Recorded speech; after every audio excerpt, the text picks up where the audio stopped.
오늘 우리 설교의 제목이 크리스마스의 의미, 사랑이 세상을 창조하였습니다. 크리스마스의 의미, 사랑이 세상을 창조하였습니다. 라는 설교의 제목을 가지고 은혜를 누리고자 합니다.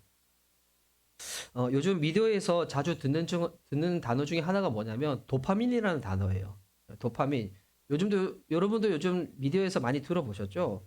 근데 이 도파민이 중추신경계에서 이게 발생하는 물질이라고 하는데, 이 도파민이 발생을 하면 사람이 기분이 좋고 행복감을 느끼게 해주는 물질이 이 도파민이랍니다.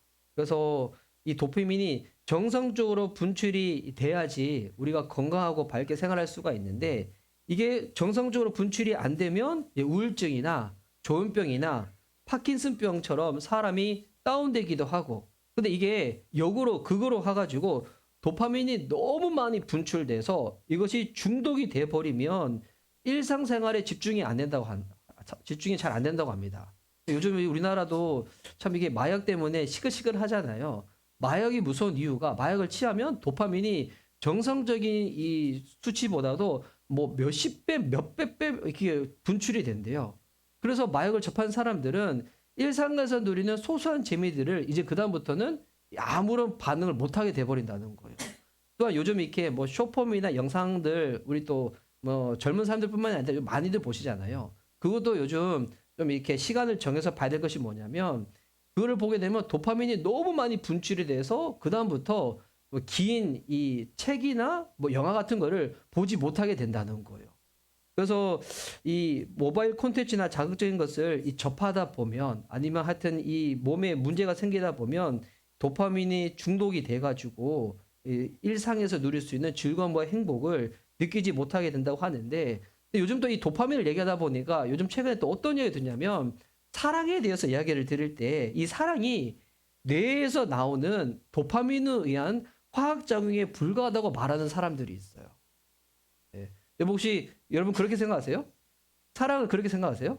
사랑은 그냥 뇌에서 일어나는 화학작용에 불과해. 이거 막으면 나는 사랑을 못 느낄 거야. 만약 우리의 이 몸과 눈에 보이는 세상이 전부라고 한다면 그렇게 말하는 게 맞을 수도 있어요. 이 생물학자 중에서 프랜시스 크릭이라는 사람이 있어요. 이 사람이 DNA 이중 나산을 발견한 사람인데, 이 사람이 이렇게 주장하거든요. 사랑은 단지 생존을 위한 뇌의 화학작용에 불과합니다. 여러분 동의하시나요? 예. 여러분 사랑을 그렇게 대하세요?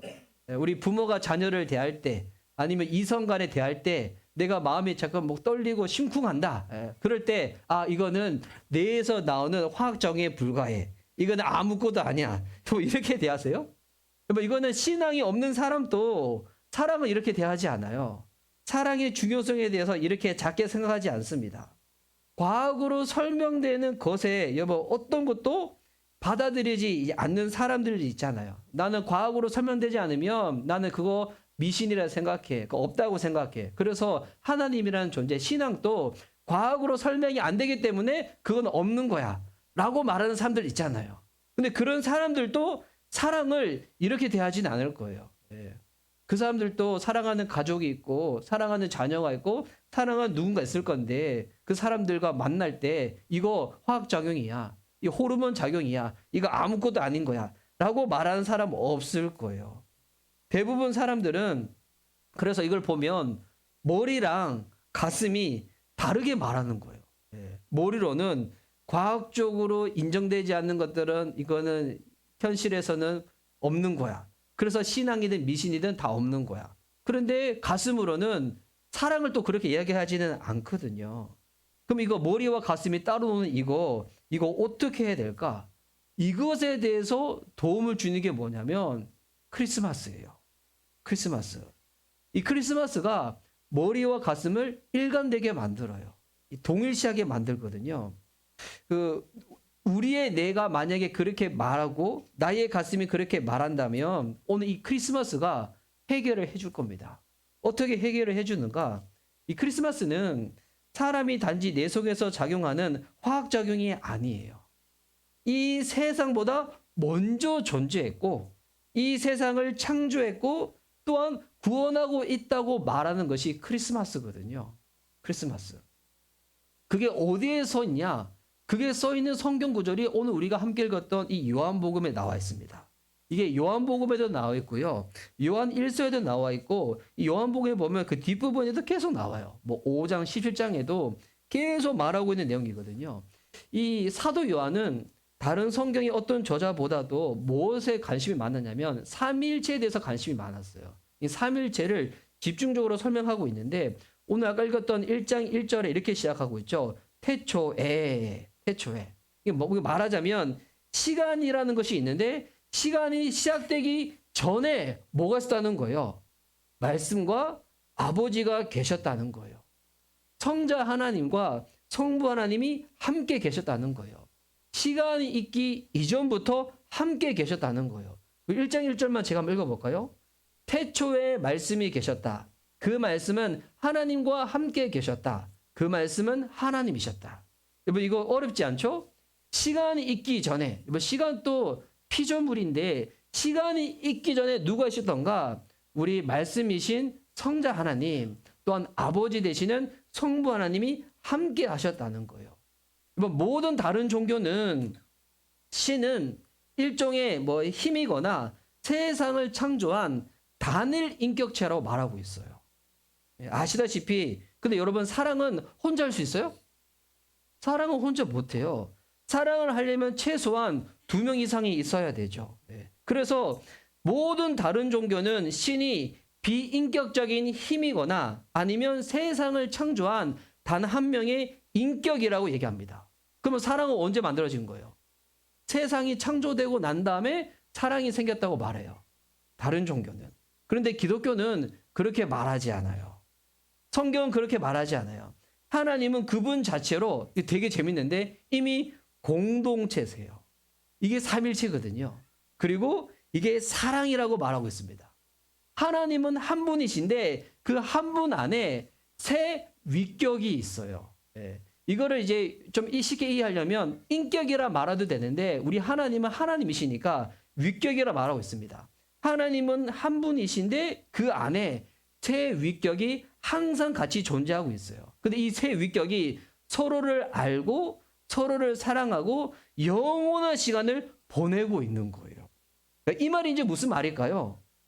사랑은 세상 이전에 존재했었다는 거예요. 태초 전에 먼저 존재했던 것이 무엇인가? 사랑이라는 거예요. 여러분, 그리고 이 사랑이 세상을 창조한 겁니다. 세상은 사랑으로부터 나온 거예요. 그리고 이 사랑이 지금 세상을 구원하고 있는 중이라는 것입니다. 누가 말하는 것처럼 이 사랑은 뇌의 화학작용이 아니라는 겁니다. 세상 이전에 있었고 세상을 만들었고 또한 구원하고 있는 것이 사랑이라는 거예요. 그러면 우리 하나님이 왜 지구에 오셔야만 했을까요? 이거를 성육신, 오늘 그것을 기념하고 감사한 날이 크리스마스잖아요. 왜 이렇게 말도 안 되는 고통을 보고 듣고 맛보고 만지셔야만 하셨을까요? 하나님이신 그분이 왜 인간의 모습으로 이 땅에 오셔서 이 모든 고통을 짊어지시고 죽으셔야만 했을까요? 여러분 제가 오늘 아주 흥미있는 얘기를 하나 해드릴게요. 이 러시아의 우주 비행사 중에 유리 가간이라는 이 우주 비행사가 있습니다. 이거 이제 PPT 좀 넘겨주시겠어요? 유리 가가린 이 사람이에요. 우리 이제 저 세대 아니고 저희 아버지 세대 같은 경우에 예전에 유수 우주에 관심 있었던 분들은 이분 성함 들어보셨을 거예요. 이 유리 가가린이 처음으로 지구 밖을 돌았을 때가 우주선을 타고 돌았을 때가 언제냐면 1961년이었어요. 1961년. 그때 이 모든 것들을 이끌었던 러시아의 수상이 니키타 후르시초프라는 사람이 있는데 이 가가린이 우주의 비행을 보고 실제로 이 후르시초프가 이렇게 말을 했다고 해요. 뭐라고 얘기했냐면 잘 들어보세요. 우리 러시아의 종교는 공식적으로 무신론입니다. 우리는 무신론의 증거를 역대 최고로 많이 확보하게 되었습니다. 이렇게 사람을 하늘나라로 보냈지만 여러분 보세요. 신이 있습니까? 신이 없습니다. 이것이야말로 무신론을 우리가 증거할 수 있는 최고의 증거를 우리가 가졌다는 것입니다. 여러분 이거 어떻게 생각하세요? 이 실제로 이렇게 발표를 한 거예요. 당시에 러시아 이 수상이.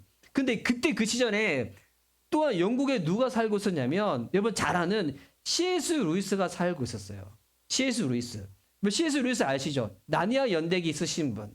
그리고 기독교 병증가로 19세기, 20세기에 가장 탁월하신 분. 이분이 전도한 분이 누구냐면 톨킨이에요. 그래서 톨킨이 전도당하고 난 다음에 쓴 소설이 뭡니까? 반지의 제왕. 이렇게 되는 거거든요. 근데 이때 C.S. 루이스가 살아있을 때였어요. 그래서 이 C.S. 루이스가 이 이야기를 듣고 난 다음에 니키타 후르시초프의 말을 듣고 난 다음에 짧은 에세이를 썼습니다. 그 글이 뭐냐면 보는 눈이라는 제목의 에세이를 썼어요. 근데 이 글이 기가 막혀요.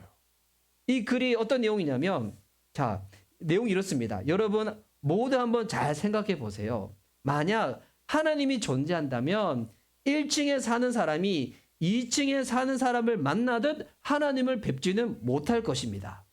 니키타 후르시초프는 하나님을 마치 2층에 사는 사람처럼 생각하고 있습니다. 위층에 사람을 보냈는데 그때 마침 2층에 아무도 없었던 거예요. 그러고 난 다음에 2층에 아무도 없기 때문에 2층에는 아무도 안 사는 게 분명해 라고 말해버리는 거죠.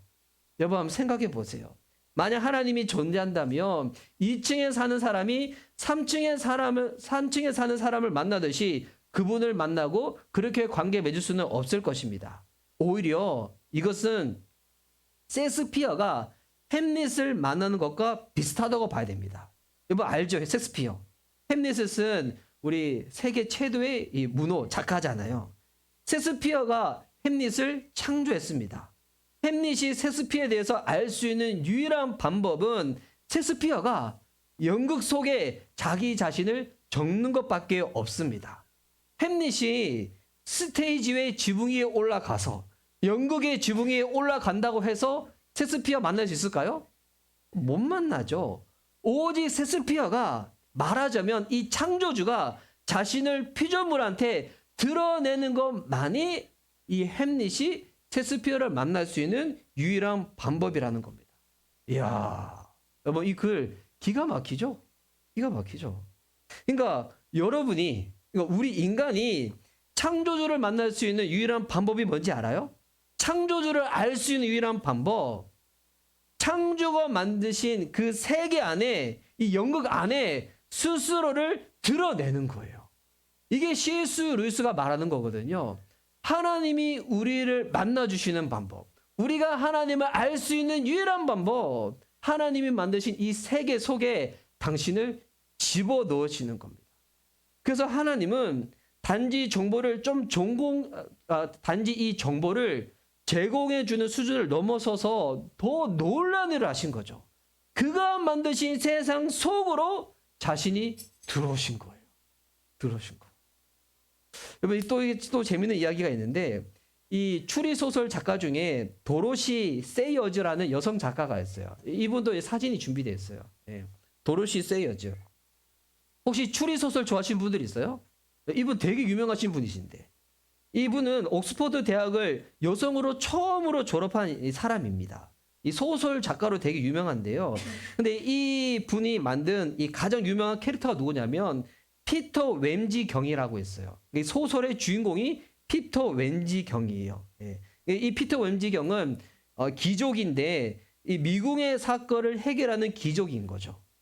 근데 이 피터 웸지가 소설과 단편 속에 계속 등장을 해요. 이 도로시 세이어즈가 쓴 이 소설 가운데서. 근데 이 피터 웸지 경은 미혼 남성이라 하는 거예요. 근데 이 소설 속에 갑자기 어떤 캐릭터가 등장하냐면 헨리엇 베인이라는 여자가 소설 속에 등장해요. 헨리엇 베인. 근데 이 여자는 어떻게 소설에서 묘사가 되어 있냐면 특별히 예쁘지 않대요. 그런데 옥스퍼드를 처음으로 졸업한 여자라는 거예요. 그러니까 추리 소설을 쓰는 이 작가로도 나온대요. 소설 속에서. 그리고 난 다음에 이 헨리엇과 피터 웸지 경이 여러 사건을 계속 해결을 하다가 사랑에 빠진다는 거예요. 그리고 행복하게 살았다고 나옵니다. 예. 좀 재밌죠. 예. 그래서 이 세이어지의 소설을 사랑하는 많은 사람들은 이 이야기를 보면서 뭐라고 이야기를 할까요? 예. 이 소설 작가인 도로시 세이어즈가 자기가 만든 세계를 들여다보다가 자기가 창조한 피터 웸즈라는 남자한테 사랑에 빠진 거예요. 그래서 어떻게 했냐면 자기를 소설 속에 그려놓은 거예요. 그래서 소설에 들어가서 이 피터가 너무 외로워 보였던 거죠. 그래서 그를 구원해 줄 사람이 필요해 보여가지고 그가 자기 자신을 이야기 속에 집어넣은 거예요. 그와 함께하고 그와 사랑에 빠지고 그와 행복하게 살았다는 이야기죠. 이야, 여러분 너무 감동적이고 아름다운 이야기지 않아요? 와. 근데 여러분 이게 단순히 소설 속에서만 일어난 것이 아니라 이와 같은 일들을 실제로 행하신 분이 계십니다. 그분이 누군가? 우리 하나님이시라는 거예요. 그에 대한 증거가 뭔지 알아요? 크리스마스예요. 크리스마스. 이 크리스마스가 우리에게 말하는 메시지가 이것이에요.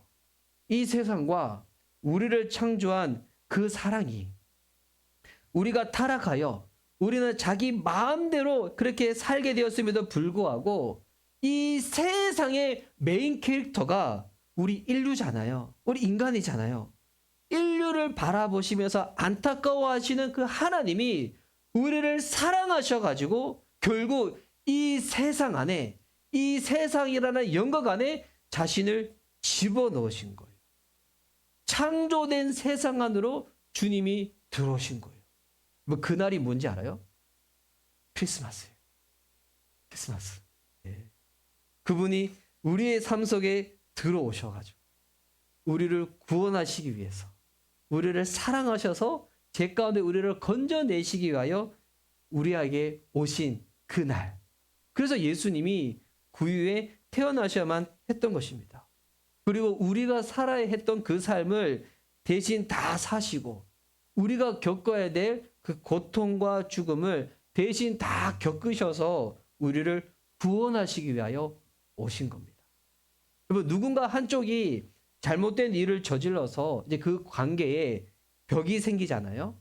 그러면 그 소통을 하려면 이 벽을 허물어야 하잖아요. 그런데 우리는 허물 수가 없어요. 능력이 없어요. 누가 허무신 겁니까? 하나님이 허무신 거예요.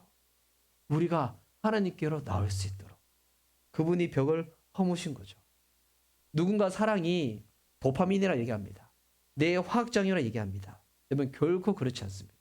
이미 이거는 저와 여러분이 알고 있어요. 우리가 예수님을 믿고 있든지 믿고 있지 않든지 그와 상관없이 우리는 알고 있어요. 사랑이 뇌 화학장애 아니라는 거, 호르몬의 우리 작용이 아니라는 거. 그래서 우리는 사랑을 말할 때 어떻게 얘기합니까? 영원히 너를 사랑할게. 이렇게 얘기하잖아요. 여러분 부모가 자녀를 사랑한다고 얘기할 때 네가 죽든지 내가 죽든지 둘 중에 죽을 때까지만 사랑할게. 이렇게 말하지 않죠. 우리 어떻게 얘기해요? 영원히 사랑할게. 예. 그런 이야기 다 들어보셨죠? 영원히 사랑할게. 예. 이거 왜 영원히 사랑할게 이렇게 얘기할까요? 그렇게 느껴지는 거예요. 사랑은 본질적으로 시간과 공간으로부터 나온 것이 아니거든요. 태초 전에 사랑이 있었던 거예요. 그리고 창조된 세상 그보다 훨씬 더 큰 것이 바로 사랑이신 우리 하느님이시라는 거예요. 그래서 사랑은 바깥으로부터 이 세상에 들어온 것입니다. 이것이 증명해 주는 것이 바로 크리스마스라는 거예요.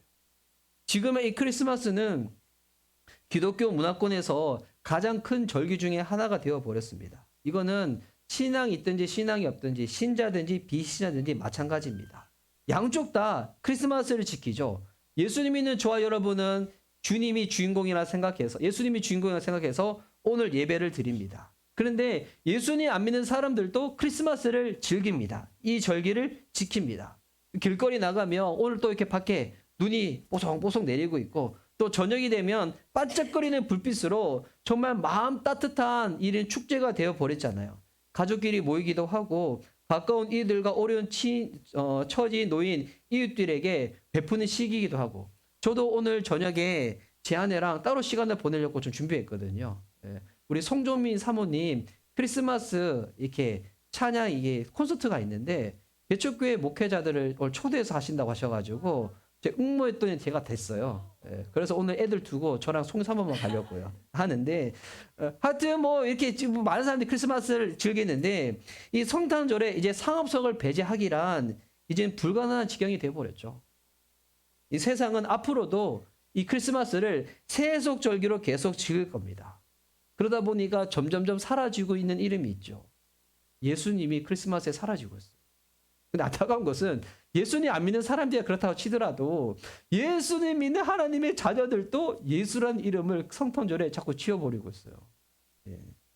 여러분, 우리는 기억해야 됩니다. 크리스마스의 의미를 제대로 알잖아요. 그럼 여러분, 이 안에 담겨져 있는 복음을 우리가 알게 돼요. 당신이 창조한 세계 가운데 들어오셨구나. 이거를 증명하는 것이 크리스마스구나. 크리스마스는 궁극의 왕이 세상에 오셨다는 뜻입니다. 성경에 보면 예수께서 왕으로 오시는 횟수가 한 번이 아니죠. 2번 오세요. 우리 두 번째로 오실 때는 권능으로 오셔서 모든 악과 고난과 죽음을 종식시키실 것입니다. 그런데 첫 번째인 크리스마스 때는 그분이 예수님이 강자가 아니세요. 연약한 모습으로 오셨습니다. 심지어 마구간에서 태어나셨습니다. 사랑으로 오셨습니다. 그리고 그 사랑으로 저와 여러분을 찾아가셨고 우리를 건져내셨습니다. 여러분, 크리스마스는 주님이 사랑으로 세상을 창조하시고 사랑으로 우리에게 오셨다는 의미. 여러분, 그 사랑이 우리를 구원하셨고요. 아직 구원받지 못한 예수님 모르시는 분들한테 이 사랑으로 구원하고 계신 줄 믿습니다. 저는 어제 성탄 우리 주일 미니 콘서트 할 때 우리가 VIP들을 초대하려고 했었잖아요. 저는 개인적으로 너무 감사했던 게 뭐냐면 우리 이제 교회 성도님들의 가족들이 오신 거예요. 저 그 생각해보면 너무 감사한 거예요. 아직 예수님을 잘 모르는 우리 가족들이 우리 자녀가 아니면 우리 애가 다니는 교회가 도대체 어디인가? 도대체 우리 애가 주일마다 가서 듣는 목사님은 어떻게 생기신 분이신가? 하여튼 이것저것 궁금했었는지 오셨다는 게 너무 감사해요. 물론 한 번의 걸음으로 아직 신앙이 생기고 그러진 않겠죠. 근데 저는 기도합니다. 그 발걸음을 인도하신 분이 저는 예수님이라고 믿어요. 그러면 우리가 기도하고 사랑으로 섬기고 나아갈 때 우리의 영혼도 예수님께서 건져주셨듯이 우리 사랑하는 가족들의 영혼도 주님께서 반드시 구원해 주실 줄 믿습니다. 이 크리스마스 사랑으로 오신 예수님, 여러분 그분을 맞아들이셔서 오늘 요한복음 1장 12절 그래서 태초에 말씀이 계셨는데 이 말씀이 어떻게 끝나는지 알아요? 오늘 1장 12절 말씀만 우리 함께 읽고 우리 설교를 마치려고자 합니다. 1장 12절 자, 우리 함께 읽도록 하겠습니다. 시작. 그러나 그를 맞아들인 사람들 곧 그 이름을 믿는 사람들에게는 하나님의 자녀가 되는 특권을 주셨다. 왜 사랑으로 오셨는가? 그분을 받아들이면, 맞아들이면, 영접하면 우리가 그분의 자녀라는 것을 주님이 회복시켜 주신다는 것입니다. 그 은혜를 누릴 수 있는 저와 여러분. 그래서 영원하여 제자 삼는 한 영혼의 회복으로 하나님 나라 부흥 가운데 함께 동역하며 나아가는 우리 미션 리바이벌 교회가 되었으면 좋겠습니다. 아멘. 이 시간 우리 다 함께 우리 찬양하며 주님께 기도하며 나가도록 하겠습니다.